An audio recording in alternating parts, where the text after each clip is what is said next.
And welcome back to the broadcast. Kash Patel is a former chief of staff to acting Secretary of Defense under President Donald Trump. Joshua Bernard, enterprise sales executive, and Victoria Churchill, who joins me in the studio, is a conservative writer, editor, commentator with the Young Voices. You know, something phenomenal is happening around the country. From Portland, from Seattle, even in Seattle, where 9 city council members were up for re-election, only 3 will be re-elected because the city has woke fatigue, Kash. It's called woke fatigue. They don't like what's happening with law enforcement. They don't like what's happening to their cities. They don't like the destruction. They don't like the economic impact. So the swindling is swinging all the way back. Victoria, what is going on?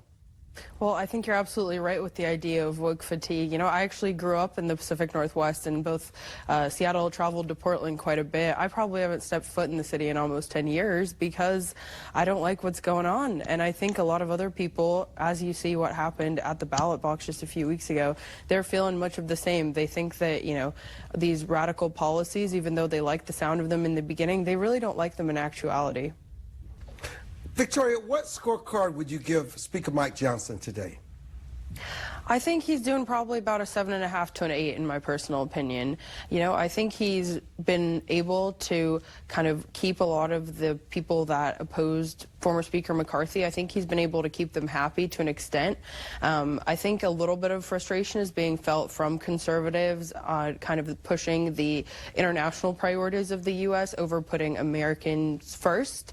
But I hope he kind of tunes into that and is able to have a little bit of a bigger focus on domestic policy and seeing, you know, again, really, I think things that we've already talked about today, immigration, crime, I think those are issues that the Republican Party needs to focus on as we head into 2024. I think those are winning issues for the Republican Party, and I think there's, as I've said on your show before, there's a number of people, Democrats and independents, that are kind of sick and tired of hearing these promises from Joe Biden and his allies on the left and even on the radical left, and they're willing to entertain somebody that's going to give them a change. Let me ask you, Victoria, I discuss the importance of data security in the corporate world and how it parallels with government classified information.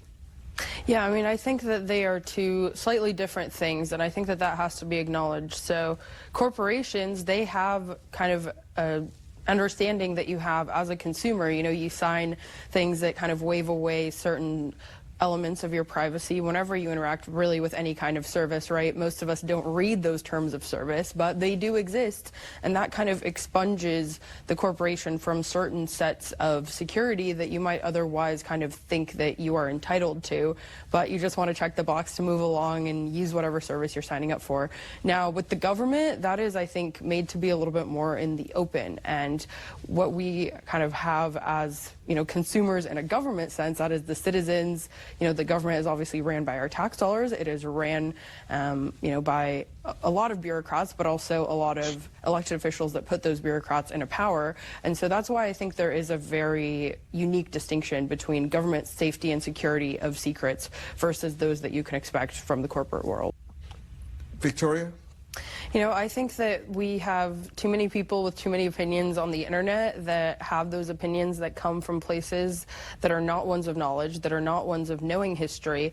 And I think that really this day and age, we, as people my generation and younger, they are not taught history because it is seen as sensitive, and so the people that write curriculum, whether that's at the K through 12 level or at the collegiate level, they want to fit their curriculum within a kind of certain set of ideologies that they want to push forward onto the next generation.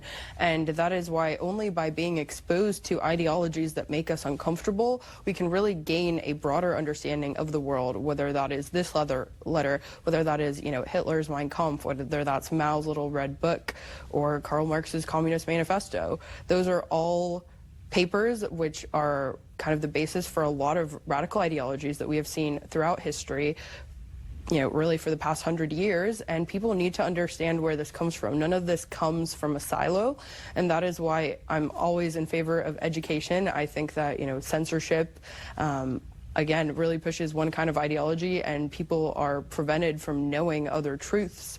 And without that, they really end up with a myopic worldview that they kind of see as the end all and be all.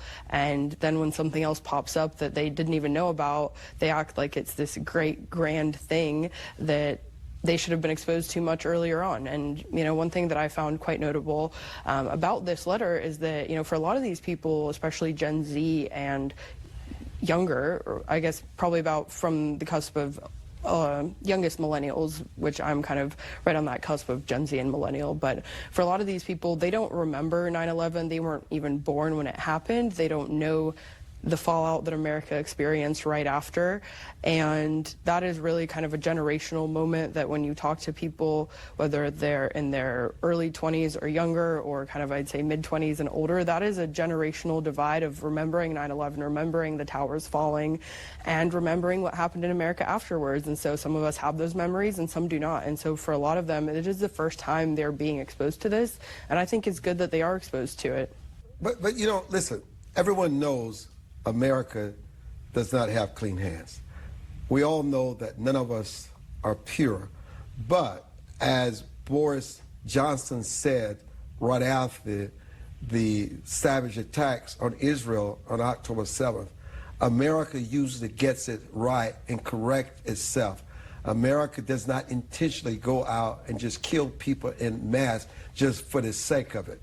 And whether people die because of America's shenanigans or not, America at the core has been good and has been the power, the superpower that has sort of held the glue together for the world. It does not advocate where you have somebody like Hamas who believes they can go out and just rain terror on not just Israelis, but people around the world, and they're going to get 70-some virgins because they have this distorted view and this distorted perspective and understanding of what they call their religious indoctrination. So no matter how much we look at America, we may frown, because I think this is part of the issue with the protests now. They can't see the good of America, so maybe they didn't live during that time, and now they're being indoctrinated in these colleges and universities, and they're being fed this indoctrination by the Russians, by the Chinese, and by everybody else who wants to totally destroy America from within. And so you have to be very careful how you balance this propaganda. And when you read what Osama bin Laden is saying, while there may be truths within what he's saying, you must understand what his true agenda is the destruction of America, because it threatens their view and how they want to shape the world. Victoria? Yes, like I said, I think that when we promote one certain kind of ideology, we don't open people to know, we can't say that we are right if we don't say who we are right against. And so I think if we compare that to saying, this is our, again, as Josh was just saying, we have to be able to compare, not just say America is good because of X, Y, and Z. We have to say we are good because of X, Y, and Z, because this is the alternative.